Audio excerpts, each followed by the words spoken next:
Awesome. Hello, everybody. Welcome back to the Ghost River Triangle Convention. We have now entered our final panel of the weekend.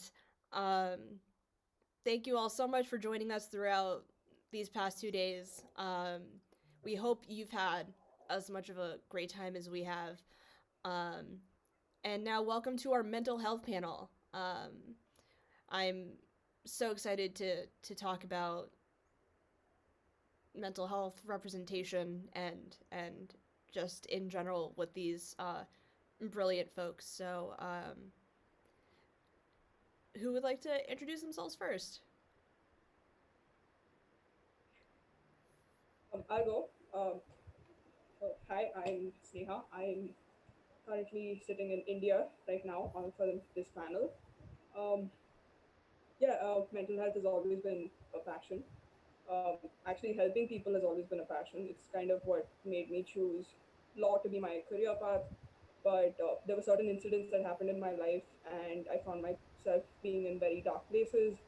And I realized that there was a lack of conversation on mental health, and that's kind of why my issues got worse.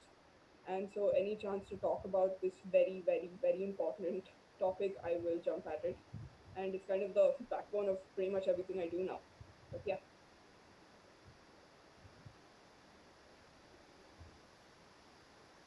I'll go next. I'm Katie. I'm in California, and I really wanted to be a part of this panel to bring more awareness to mental health. Really help others share experiences and all that. So I'm really looking forward to it.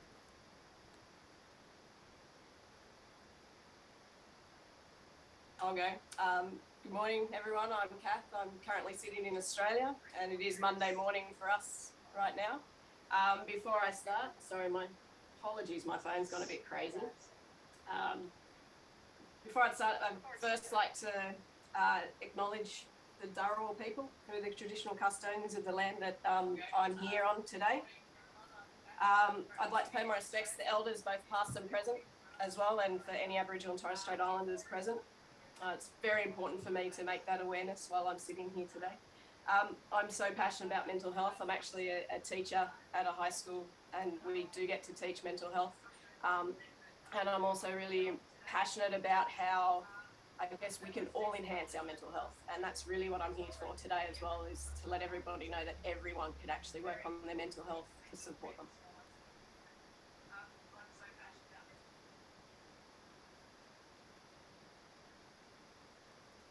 Hi, I'm Becca. I use she, her pronouns. I wanted to be a part of this mental health panel because Winona Earp has probably improved my mental health in one of the best ways I could have ever imagined. I'm also in school to become a social worker, so I'm everything about exploiting mental health and breaking the stigma is something that I am beyond passionate about. Um, I have so many outlets that help me with my escape and help me to escape rather. And Winona Earp is arguably the biggest one, and it has been ever since I found it. So yeah, I also love to help people and just lend a hand and listen. I think it's so important to know people's stories and know so many different perspectives. I think that's very beneficial because that will help people know not only that they're not alone, but that'll hopefully help people reach out and find someone to talk to because everyone deserves that. Absolutely. Well, thank you all for being here. This is going to be an amazing conversation. So, why don't we start with kind of your own personal journeys with Winona Earp and how it's impacted your own mental health? Um, uh, Katie, if you want to go first. Uh, really, I started watching Winona Earp in July 2019. I had heard good things about it on social media, and I am so happy that I took a chance on it. I've been a huge fan ever since, and it's really helped shape who I've become in the past couple of years. So I guess it's more so it was really helped me with representation and accepting myself and my sexuality. So that I think that's a big part for a lot of people. And uh, mostly that's with how people deal with mental health. It's represented in the show a lot, and I think we're gonna get into that later. But yeah, that's really how it's helped me mostly. So I don't know who wants to go next.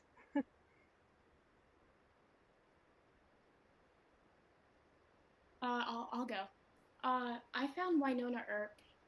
Um, Part of me knew about it for a while because I actually found it because of my dad. So it really helped. My relationship with my dad is already incredible, but it really, especially helped strengthen my relationship with my father because he's been obsessed with it ever since it aired. Um, and I had a really rough anniversary date that happened 2020, and I was in an intensive outpatient program where I would go to the hospital like every day, basically, and it was hard to uh, have I guess, a schedule outside of that. And one day I came home and I noticed that there was a necklace on my bedpost, and I took it and I was like, oh, what is it, and then my dad came up behind me and he's just like, oh, so I ordered this online. So this is it. He's like, I ordered this online. This is Winona's necklace. And I was like, who's Winona? And he's like, so then he explained it to me and he said, Winona Earp she's, the title of the show. And she's a character who has been through hell and back, and she is so resilient. And I see so much of her strength in you. And one day when you're feeling up for it, I really think you'd like this show. Um, and he said that like the necklace is something that she wears all the time, and he wants me to have it because he knows that there was points in my life where I would just cry myself to sleep, honestly, you know. So, um, I noticed myself looking at the necklace before bed and just kind of picturing my own resilience. I knew nothing really about the show, but then once my program ended, I told my dad, I was like, listen, I don't know anything about it, but let's start it, you know. So we started it, and then immediately the only reason why I took it off my bedpost is because now I love to wear it. So Winona Earp basically helped me um, realize, and well, not only even realize it, but it helped me crave my own resilience, because it's just so wonderful to see everyone with so many layers. I think that's very important for me because um, there are moments in my life where I just feel so down and so awful, like I'm rotting inside and I can't stop crying, and I forget about all those times where I just rise up again, or all those times where I'm laughing, or all those times where this person's like, wow, she's really funny, or she's really this, because we're so much more than our tears. We're so much more than the times we just can't get up, you know. So that's in short. That is um, a little bit of my journey with Winona. Thank you. Thank you. Thank you so much for sharing that. And before we continue, I do just want to issue a bit of a trigger warning. We will be talking about some serious, heavy topics pertaining to mental health.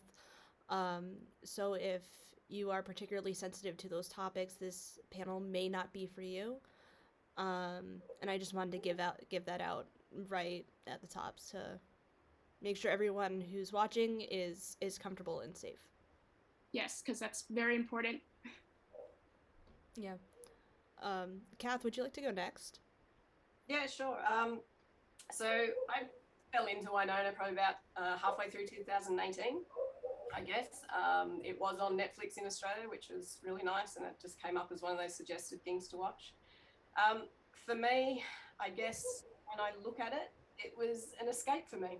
Excuse me. And I've said that to the guys here. We've had some chats before.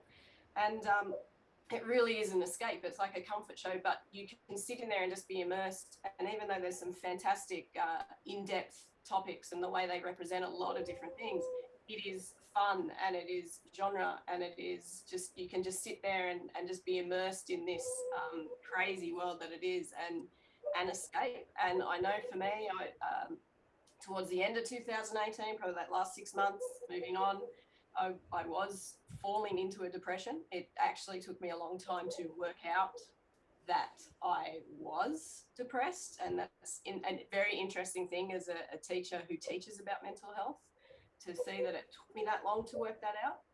And it helped me escape, helped me give me something to do, something that I would look forward to.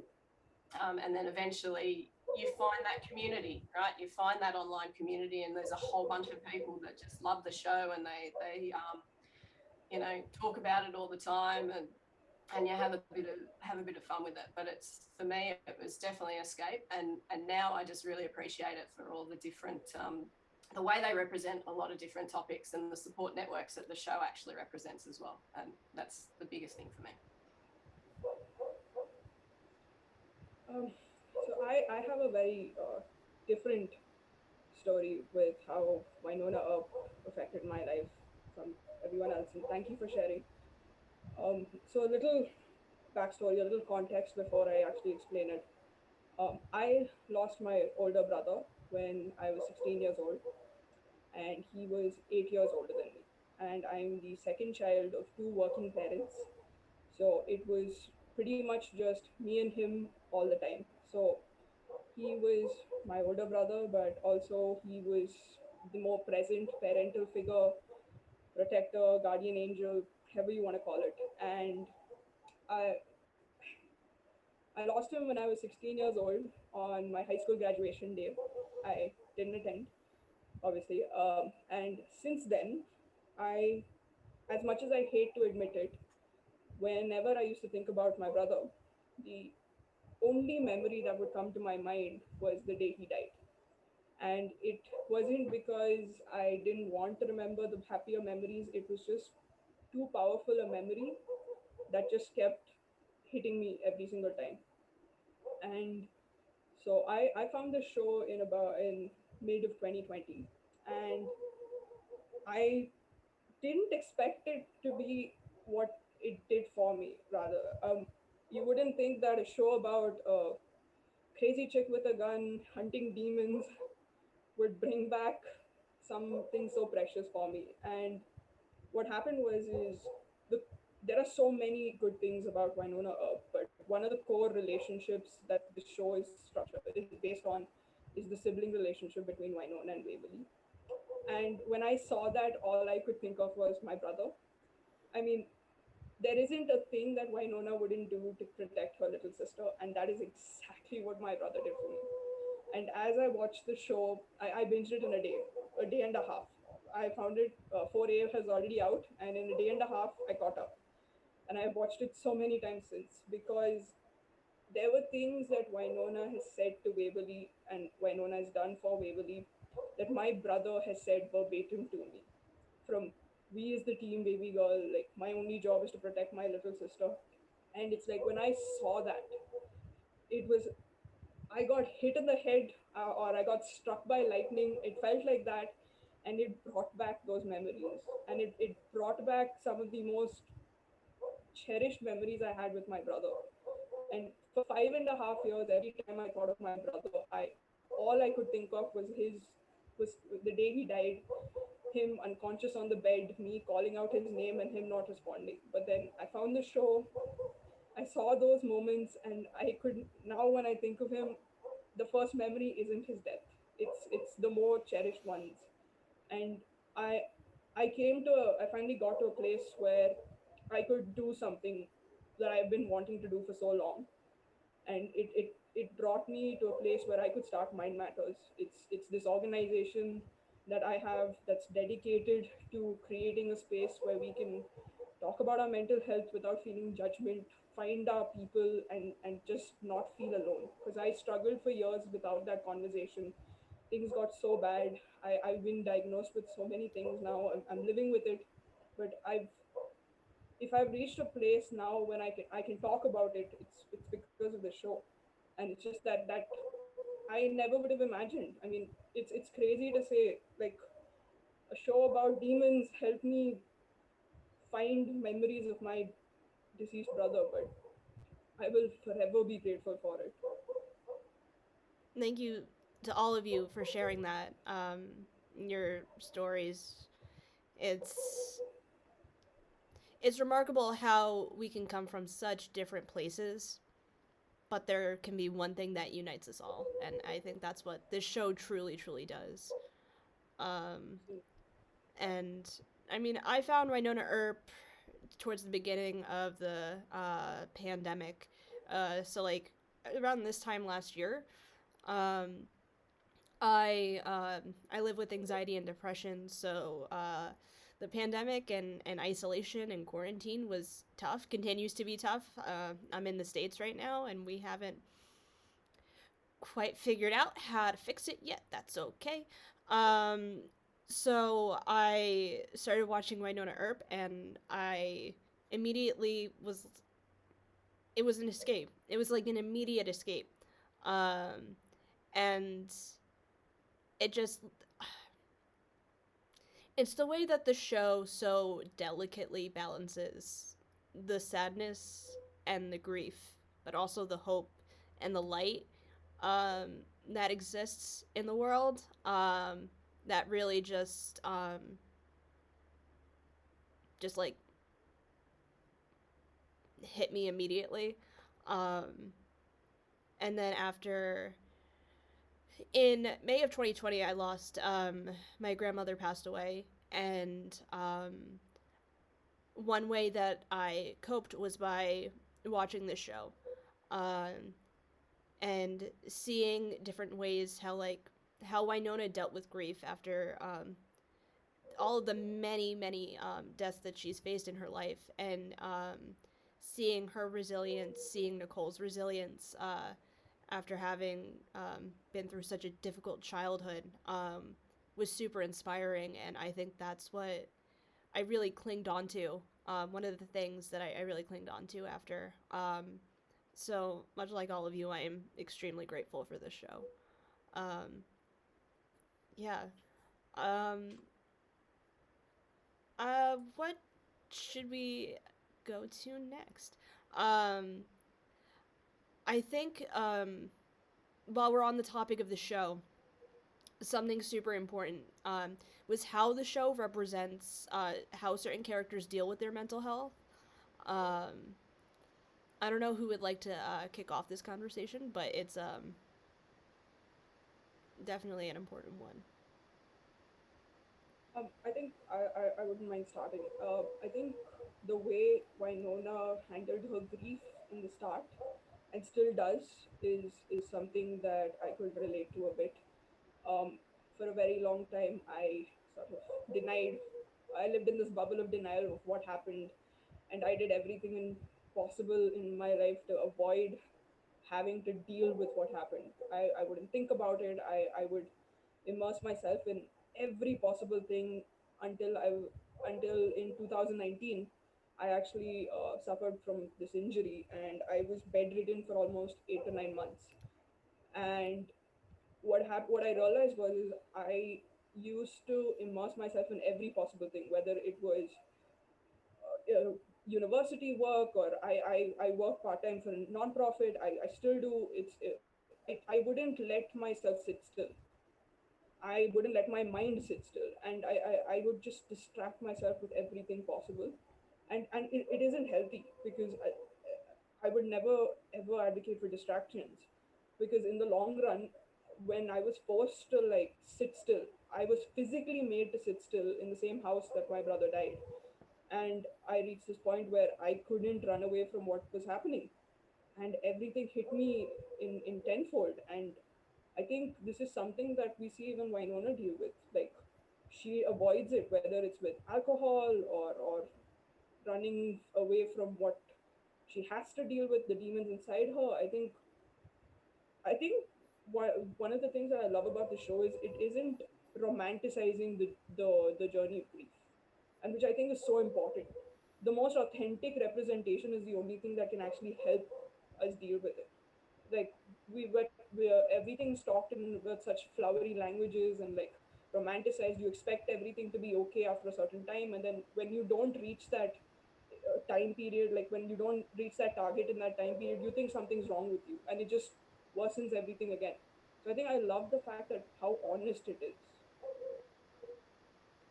I'd like to tag off on that if I could, because I think you brought up some really, really good things from that, and it's and you sort of talked about some of the unhealthy coping mechanisms, I guess, that Winona was dealing with herself. But I think one of the biggest things that I like to talk about in that it's okay, that it's actually okay to deal with it in unhealthy ways at times. It's something, I guess, that down the track you then have to learn to deal with, or hopefully you have a support network that might help you in that situation, understanding. But how you're feeling and the way you let your emotions out is okay.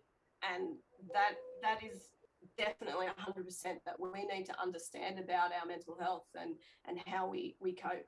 Fantastic if you can deal with everything in a healthy manner, but no matter how much you deal with any challenges that face in your life, there are times that you don't deal with it great. And I've done exactly the same thing. Like I had to really, really work hard on my anger issues when it came to lots of things that I was dealing with, and told these guys before, like I went home one day and I broke a golf club on my boxing bag. Like that for me made me feel absolutely fantastic. But again, I can acknowledge now, probably wasn't the best, but in that situation right there, it was okay for me to do that because I needed to do that. And that is definitely, for me, that message needs to come out, that it is okay to feel the way that you're feeling, and it's okay to cope with it the way that you're coping with it. But if you've got friends that you see might be dealing with it in what might be perceived as an unhealthy way, then just try and support them as best as possible and try and help them out, I guess, from my point of view. Both of you guys, that was so wonderfully said. I definitely relate in the sense where Winona can't afford to sit still. Um, because, there were moments where she does, like in season 2, for example, and she was hugging the stuffed animal and sobbing on her bed. So I really relate to that, and that lack of being able to sleep and just the constant moving. Another thing I thought was really great, incredible, was the episode that Mel directed with Nicole, when Doc was trying to get into the house and she was dissociating. I'm so glad that was something that was portrayed on the show, and I feel like it's definitely been portrayed before on the show, but that really struck a chord with me, because I think sometimes there are so many emotions that are so overwhelming that we're not necessarily taught how to express them, to the point where they're just very deep, and we put up a shield to the point where we just don't even feel like ourselves, to the point if someone's mentioning our name, like she wasn't responding. She was not, Rachel kept on saying her name and she wasn't saying it. She was just stood still and frozen. And it's so interesting, that contrast, because I feel that so much, like that constant need to continue to move, or I'm like that, just to stand still, soaked in your own thoughts. So I think it's just so wonderfully done, and the balance as well between the humor and just how real it is, and they're able to just go back and forth and back and forth. And I always say this when I recommend the show Winona Earp to people. I say, this is a show that tugs at your heartstrings, and you allow it to. It will make you feel everything. All the characters have so many layers, and it's just so wonderful. Yeah, and I'd like to add on to that as well about the show and how you deal with it.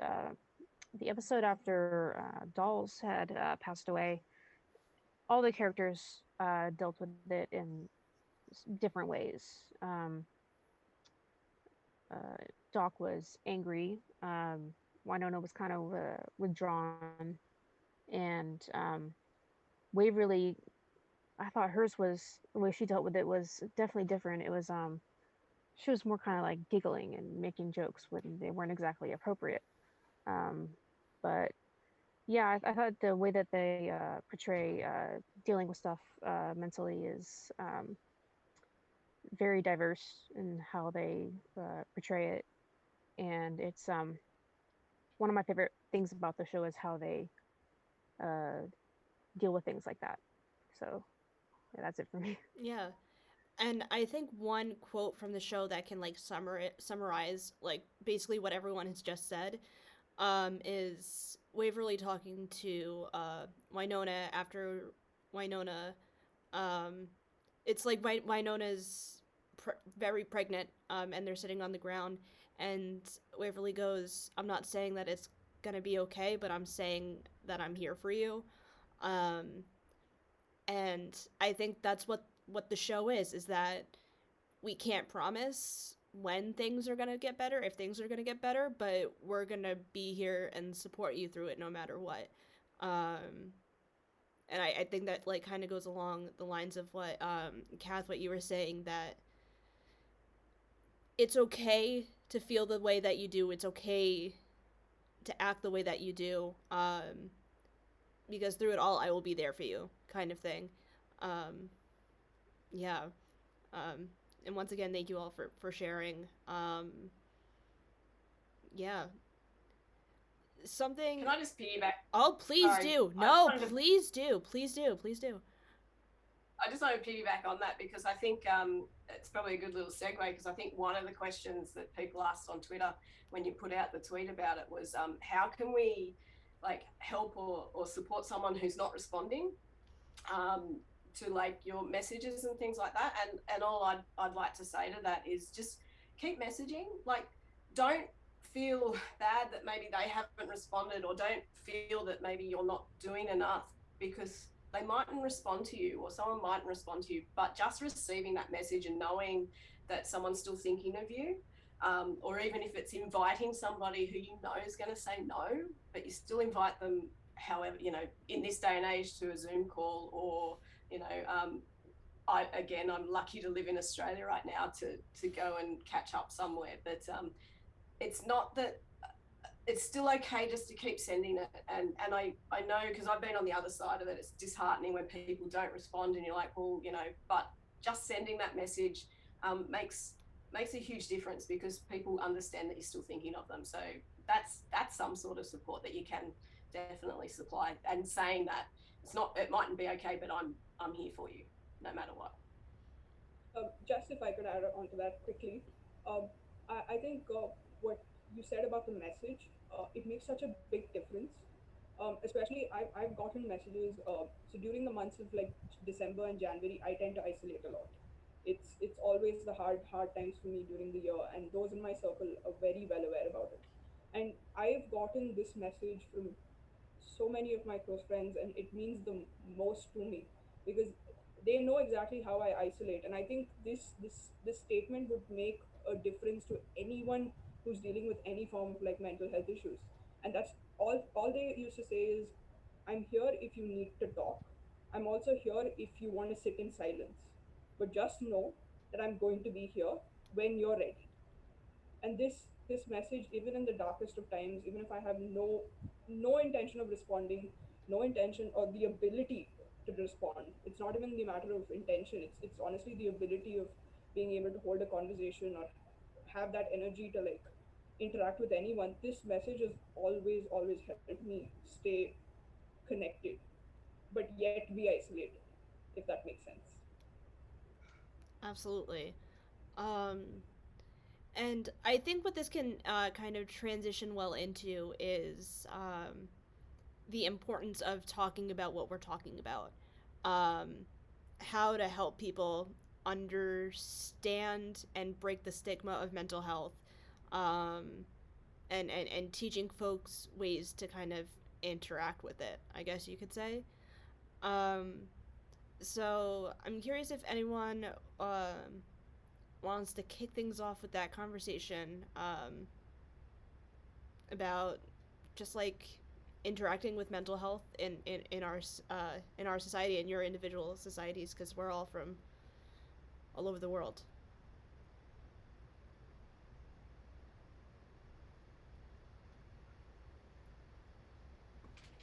Look, I'll go again. I'll go while we're not there. But the number one thing is definitely that conversation. So it was towards the end of 2019. I got to travel a little bit, and I was actually in LA, and I was talking to a bunch of people from all over the world. And I was speaking about, in my job, I get to teach about mental health, and I get to teach about how mental health is just one aspect or one dimension of our health, and how that we can improve it. And then when I was talking about that and talking about how we teach about resilience and how we teach about how you can build on your resilience and work on it and enhance your own mental health, everybody else at the table just sort of looked at me and just went, what do you mean? Like, we never learnt that in school. And in my head, I was just like, what do you mean? I went to school, I learned about it in school. I've now dedicated my teaching career to being part of something which can teach about it. And for me, that sort of shocked me. And so any type of conversation about mental health is how you break the stigma. And so I was shocked that it's not part of education across the globe, because it is such an important aspect of our lives. And so that's why I in the last year, I've started to develop a blog and Instagram, and just to have a look at, I guess, educating whoever reads it. I don't care if one person reads it. It'd be fantastic if 50,000 people read it. But it's just actually understanding what mental health is first, because even when you talk about it, whenever anyone mentions mental health, it's always about the challenges or the illnesses that people go through, and instead of realizing that it is something that we all have and we all are required to work on. So actually having that underlying understanding first, then you can delve a bit more into mental health issues, and then you can actually start to really talk about it and just go, reading up on it, just listening to people, having these types of events that, yes, okay, it's a convention for a TV show, but this is such an important conversation, and to be able to get that message out there, that I think across the globe, if we can do that, we can start to break that stigma, and we can have people be comfortable. Like these lovely human beings right here, right now, are sharing their stories with everybody, and their stories are amazing. And I feel in awe sitting here listening to them. And it's just absolutely amazing to get that information out and understand that, we are who we are. Everybody is who everybody is. Everybody has their challenges that they face. But being able to talk about it is the number one key, definitely. I think that was brilliant, and you raise a good point about laying down a foundation first before people go into the difficulties and everything. So what I'm wondering, what would a foundation look like? For me, from an education perspective, yeah, definitely. Yeah, so my foundation is just actually just talking about mental health, about what it is, and then showing that. So for me, mental health is on a continuum, right? You have the good side where you're feeling positive, but I don't mean positive as in happy and laugh and everything, but you're able to deal with things that happen during your day, right? And or weeks or months or years, and then you can slide up and down that continuum, and and we talk about even those who have a mental illness can consistently be in that positive or green side of the continuum, because they're able to deal with challenges. And then people who don't have a diagnosed mental health issue or anything like that can spend a long time in the lower half of that side. So I think that for me, that's that foundation, that understanding that mental health just means you've got depression or anxiety or a personality disorder or anything like that. It's not. And you can be as physically healthy and socially healthy as you are, but your mental health maybe not be healthy. And it's just, and for me, that's that foundation understanding that people who are, again, you guys are a great example, living with it. There's times that it's not so great, but there's a large amount of time that you are probably, I'd probably say, mentally healthier than a lot of society, because you've got your ways to be able to deal with it and enhance your own mental health in that situation as well. Definitely, and I think that also helps raise awareness to the point where, it's not always that simple. One can't just simply look at someone and just be like, oh, they have depression. They might be so giddy and so happy and laughing all the time. A lot of illnesses are invisible. You can't necessarily tell all the time. So I definitely agree that setting down the foundation is so important, and then the almost the scale that you mentioned that you use, that what maybe someone in the class would expect would be someone being diagnosed being low, but they're actually, you know, in the more quote unquote positive side compared to someone who isn't. So I think that, yeah, I love that. Thank you for sharing that. Definitely. Oh, go ahead. Please go. Please go. Yeah, sorry. No, I actually just when it comes to the stigma, I just wanted to say, especially in like a country like India, like at least with my experience, we're a very traditional country with a lot of like, at least in my family, very very strong on like religious beliefs and whatnot. So I was in a place where I didn't have the support that I needed from the home perspective, and I knew that I needed professional help. Like it came to a point where I couldn't handle it on my own, and but at the same time I also knew that I couldn't tell my parents that I wanted to seek out help, and I felt like this was mainly because of the stigma around mental health. I never heard any conversation or any healthy conversation on these topics. And I think even now, a lot of people shy away from these conversations because of how uncomfortable it makes them feel.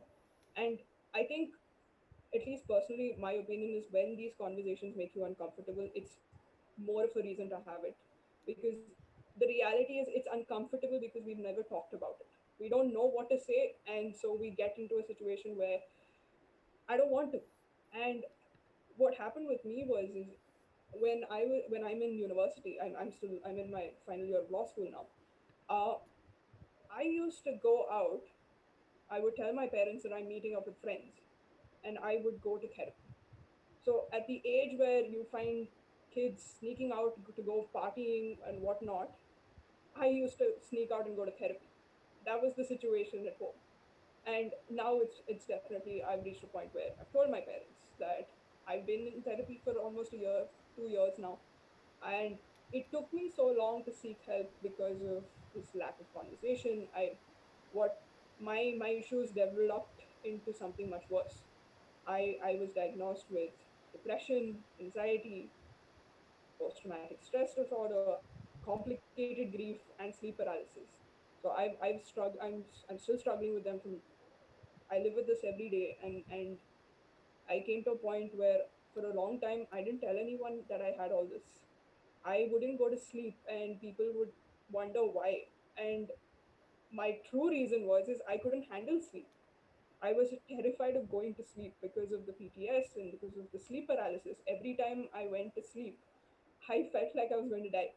So I would stay up all the time, and we've kind of I feel like we're in this society where overworking is just like praised for some reason. I don't know why, but this over if you're not productive, then you're wasting time, and I don't know why that mindset has stuck, but they I would just work.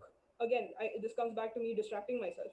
I wouldn't want to deal with the thoughts in my head, and I was too scared to like stay still, and I would overwork. I would work till 7, 8 in the morning, and then take an hour long nap, and then go about my day.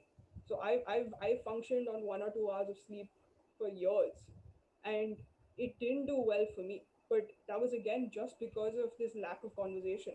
It was easier to deal with that. It was easier to live on 1 hour of sleep than actually deal with the sort of judgment and the comments that I would get for being open about what happened. And I finally came to a place where I realized that I'm not going to survive on 1 hour of sleep forever. and I cannot always live without being open about these things. And that's kind of why I started Mind Matters. And Mind Matters is basically a podcast right now. And the goal is to end the stigma. And like I said, the only way we can end stigma about anything, quite frankly, is to talk about it. So Mind Matters is basically bringing the perspectives of mental health. So, in fact, Becca has also come on the podcast, shared her experience, and I've had the chance of connecting with people from all around the world. Again, a lot of it is through Winona Earp. I never would have made Becca's acquaintance if it wasn't for the show. And a lot of people that I've connected with who have been doing the most amazing things are through this show. And it comes full circle. Like when we talk about it, and I don't think I would have met people who would be willing to share their story if it wasn't through this show. I think because of how this show is so authentic about sharing their story, it sort of inspires people to be open about theirs. Yeah, to add on to that, where you're talking about keeping busy to not deal with things going on. Um, it is a good thing. It is a good thing to really uh, take the time to relax for yourself as well. Sometimes if you need that time to yourself, whether it be just relaxing, watching TV, going for walks, those kind of things to help clear your head, it's also healthy. But I mean, I also get the whole needing to be busy to keep your mind off that kind of stuff. So you have to find the right balance for yourself, and because everybody is different, you know, there's just different ways to cope, and everybody's different, and that's just, I think, a really important thing that people need to acknowledge as well. Absolutely. And something I do want to just bring up is the fact that, at least here in the States, mental health um, help is very expensive. Um, and it's unfortunate because I feel like it's necessary for everyone to talk about how they're feeling and explore those things. I think it's super healthy for anyone, even for folks who aren't officially like diagnosed with depression, anxiety, whatever. Um, but there are also free places that you can get this help. Um, I'm gonna make sure that the Ghost River Triangle Convention Twitter account tweets out some resources for folks if if you're looking for help. But I do want to like recognize that there is like sort of a privilege to be able to go get that help.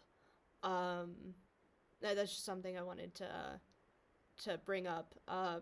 And on the point of breaking the stigma, I I want to be a filmmaker. Like that's my career path. That's what I hope to do one day. Um, so I think representation in media is also just extremely important. Um, because it does something similar to talking about it. It gets people talking. Um, it's you see someone on a television show that's going through the same thing you're going through. You see that they're diagnosed with depression on the show, and you're like, maybe I should reach out. Um, and it helps connect folks who feel the same way. And I positive representations of that in the media is so important, because there have been and continue to be some really negative um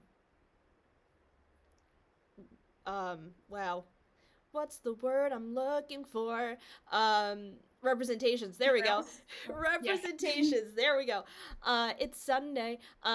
There are some really negative representations out there of mental health and mental illnesses that make folks seem like, oh, I don't want to be like that, if that makes sense. um and Winona Earp is one of those shows where you have these group of individuals who are perceived, who are heroes, who are going through the same things. um like everyone loves Waverly Earp. It's true, everyone loves Waverly Earp, but then we see in the episode Jolene that she has her own demons to face too. And I think it just makes it easier for folks to, one, see it in themselves, but also talk about it with others. I think that episode too, just to hit back on a point that Beck made before, is that everyone sees Waverly as this smiley, happy, really bubbly human being, and yet the demons that she's, use that word again, the demons that she's facing inside of her is hidden. And that's, what we're trying to say really, is that there's so much hidden around mental health. People hide it. It's really, really vulnerable for someone to be able to stand up and say, I am struggling. It's such a vulnerable thing to do. And so, to actually be able to see that, yes, a smiley, happily, bubbly person on TV was actually really, really struggling. I think they did that extremely well as well. I agree, and I think one of such a powerful line, besides "I'm here and I stay," was when Jolene said, "You can't cheerlead your way out of this one." I don't know if I got the quote correct. I apologize if not, but I just thought that was brilliant, because you can't, in that moment she couldn't save face, what she was feeling was authentic, it was real, it was right there, she was having a breakdown. So that line, I love that line. Yeah. Just to add on to what Bernie said about representation on media, I think this kind of comes back to what I was saying about how the whole concept is romanticized, and there's this false narrative that's created and that's propagated through different forms of media, and that kind of creates this perception of what we think depression should be, what we think living with anxiety is. And it's this false information is so dangerous for people, especially when you don't have access to healthcare. Like you mentioned, it is a privilege without a doubt to be able to afford healthcare, and it's in almost all countries that I've done my research on. Even in India, I'm lucky to be able to afford it, and there are many who can't. And I think especially to the people that kind of they create their own perceptions through media and art, when you have these false representations, it's doing so much harm because of how this false narrative is created. This fairy tale image of what is supposed to be, it gets stuck in your head, and when your own story or when your own experience doesn't live up to that, it sort of makes you think that you've done it wrong, and you go into a different spiral. And I think it's just so important to acknowledge that not one person's journey is going to be similar. Mental health, our brains are all wired different. Not a single person can have, we could have the same experience, we could have experienced loss, but how we react to it, how our brains function, it's not going to be the same. So I think it's so important to not like compare our journeys to someone else, and not have that timeline in our head that, okay, after 5 years I'm going to be like this. And let's say in 5 years you aren't where you thought you would be, you tend to freak out even more, and you think that there's something wrong with you and that you've done it wrong. And I just want to say that no matter what your journey is, to anyone who's watching or to anyone who sees this later on, no matter what your journey is, it's at your pace, and no matter what you're doing, there's nothing wrong about it. You have every right, and every single emotion that you're feeling is valid. It's your journey and it's in your pace. Please, please remember that. Absolutely, and thank you for saying that. It is super important. Um, believe it or not, we only have 10 minutes left. Shocking. Yes, exactly. Something I did want to jump to, and it was a question from Twitter, is what is a specific example of a scene or situation from Wynonna Earp that you think is helpful to someone struggling with mental illness? And I would. Please do. So I wrote this down so that I would remember, because I needed the exact quote. But I also was dealing with a lot of grief and some temporary PTSD and bad nightmares and everything. due to an unfortunate sudden loss in my life. So the episode where with the Wait for Dolls and everyone, not only was it very comforting to see everyone's just how they went about that day, showing their grief. I thought it's really important for people to see different perspectives, especially because people say there are 7 stages of grief. So there's that, and then on top of that, it's also your personality too.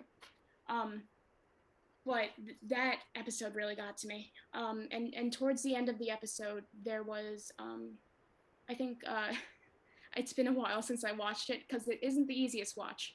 So bear with me if I don't get this exactly right. But Jeremy was tied up and then there was Quinn and Wynonna.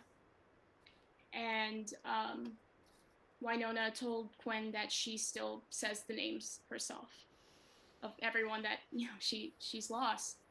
And then there was this just amazing dialogue between the two of them that I wrote down. So I wrote Wynonna. She says she went into this whole big rant, and then she says, "No matter what we do, they're still dead."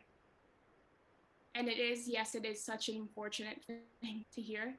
Like, no matter how we cope, they're still going to be gone, and that's just something that we learn to accept in the best way we can. And then Quinn asked, "So what am I supposed to do?" And Wynonna said, "Live." And I want to say it's as simple as that, but we all know it isn't. But I thought in general that line was so powerful. Just continue living the life that you're living. You go on. You continue to fight. You continue to wake up the next day and you live. And you tell your story. You tell their story. So that episode personally really helped me. Because the person I lost was very important in my life. She helped me a lot with my own with everything I was feeling with my own mental health. So I feel like it basically gives me almost power and fuel to continue on and to continue spreading that wonderful knowledge that she gave me with others. So that episode in particular and that little dialogue there was just so amazing. Brilliantly written.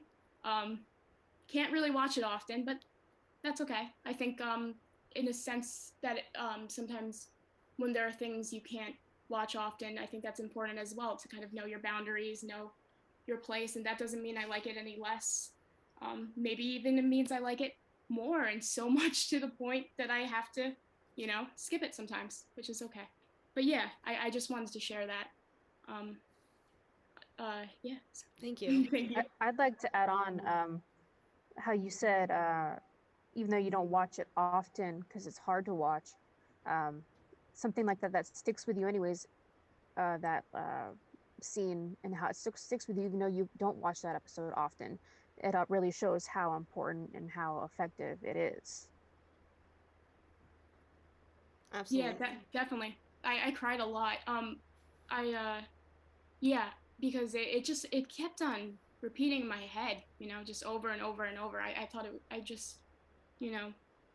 the show is brilliant in general, but sometimes there's these lines that once they're said, it's like you can't get them out of your head. Yeah. And not to completely quote a different show, but there's something I watched WandaVision. This is not a spoiler, don't worry. But Vision said, "What is grief if not love persevering?" And I think that goes along with what Wynonna says. It's like, Quinn goes like, "Well, what can we do?" And she says, "Live."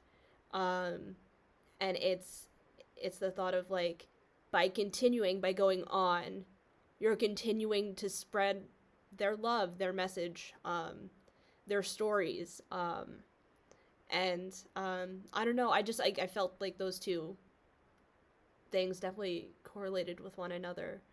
And just I also just want to throw in real quick my favorite scene that I think is brilliant, that I relate to most. It's also in episode 303, because it's such a damn good episode, and it's hard to write grief to make it look like actually interesting and consumable. So they're incredible. But it's when Nicole and Waverly are in Dawes' hotel room, and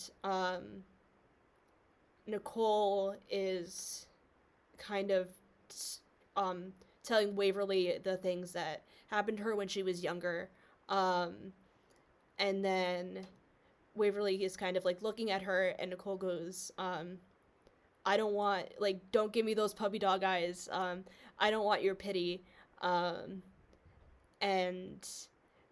it's like that, where Nicole is extremely vulnerable, but then she's like, but that I'm not asking for your pity. I'm just asking for you to listen, for you to be here, which I think falls back on what Kath was saying earlier about it's about listening, and how like, you don't always need a pep talk. Like, it's just sometimes you just need someone to be there. Yeah, just to add on, it's a little different.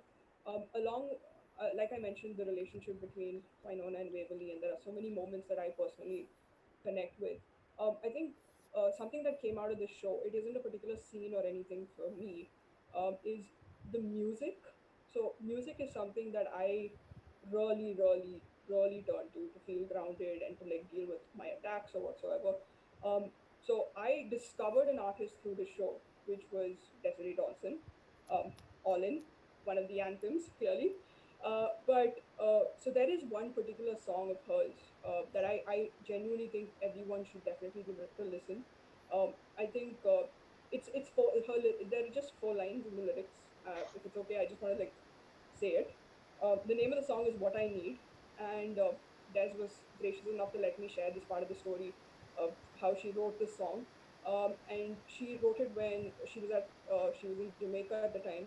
She was at a beach, and it was a time when she was feeling like what is going on in the world right now, and she was very anxious, and she just stood there in the water, and she didn't know who she was talking to, but she just wanted some sort of direction, and she felt like she heard these lyrics, and the lyrics were, what I need is all I have is what I need, embrace the journey, quiet endless searching.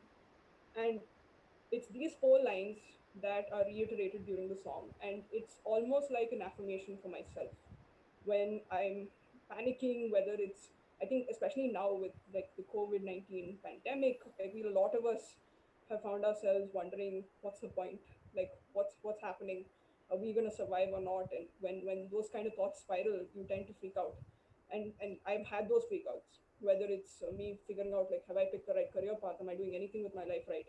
And at that point in time, I repeat these four lines to myself, and I think because I'm a very, my mind is very musical, I need it in rhythm. So listening to the song again and again helps me feel very calm. And I think, so this isn't like an exact scene from the show, but I would not have discovered the artist and this particular song. And I really think that this particular song, it kind of in her words, it was like she was saying that it isn't about like, yes, look to your peers, look to your community to find peace, but at the same time look within ourselves. And in those moments, and like it sort of just gave her this mindset that I am here because I need to be here. And that thought kind of resonated with me. And when I'm panicking about anything and everything, when I listen to the song, I feel calm, I feel grounded. And I would genuinely recommend that everyone please check out this song specifically. I cannot say this enough. The words are just perfect. What I need is all I have is what I need. Embrace the journey, quiet endless searching. Thank you, Des, for letting me share this part of the story. Of Yeah. course, I can't wait. I can't wait to listen to it. Thank you for Yeah. sharing that. Absolutely. As we wrap up here, I do want to say that we have a list of resources that we are going to share after the panel. Kath has a blog called You Matter Too. Please go check it out. Sneha, you mentioned that you talked about your podcast and your blog, which Mind Matters. Please go check it out. We have a list of mental health resources that you can look to and look. Wow, words have suddenly just escaped my everything. But if it's cool with you, I just want to give a little explanation about that list. Please do. That particular list, obviously, it's not exhaustible. We can definitely keep adding onto it, and I intend to. So this list is basically a consolidated list of services where mental health services, suicide hotlines, whether it's de-addiction services in a country-based aspect. So I've tried my best to list out at least two for each country, and I'm continuing to update it. And it's not just limited to mental health with related to depression and anxiety. There's addiction related resources. There are specific organizations that work with the LGBTQI community, work for special needs. So it's basically a country-wise list. It's a starting point. I think a lot of times we don't know where to go because we don't know where to start. So this list is a starting point, and I hope that, and we will continue to update it as much as we possibly can. Absolutely, thank you. There's also NAMI, which is the National Alliance on Mental Illness. If you go to their website, they have tons of educational programs and just information that you can look to. And then also psychologytoday.com. So, first of all, I want to thank everyone on this panel for being so generous with your stories, being so honest, being so brave today by sharing them. It's not an easy thing to do, and I myself, along with other folks who are watching this panel right now, deeply appreciate it. So thank you. I also thank you guys for letting us. Yeah, absolutely. Absolutely. It's just as great for us, I imagine, as it is for people watching. Yeah, I definitely. think it's so important to hold a space for these conversations. So thank you for holding that space. I mean, there could be many people wanting to share, but there's no actual platform for it. So thank you for holding the space for us. Absolutely. And if you are struggling with any of these things, if any of these challenges are arising in your life, please know that you are not alone. There are people out there who can and want to help you. There are people out there who love you. And us as an Erber community will always be there to support you. So please remember that. And with that, that is the end of our final panel at the Ghost River Triangle Convention. I want to thank every single panelist we've had over the past 2 days, who have just made my job so easy to talk about everyone's passions and stories. It has been incredible. I hope you all have had an amazing weekend and aren't too tired of my voice yet. But if you are, it's great because it's the last time you'll hear it for today. And thank you all. Keep going. Keep fighting, in the words of Xavier Dolls. And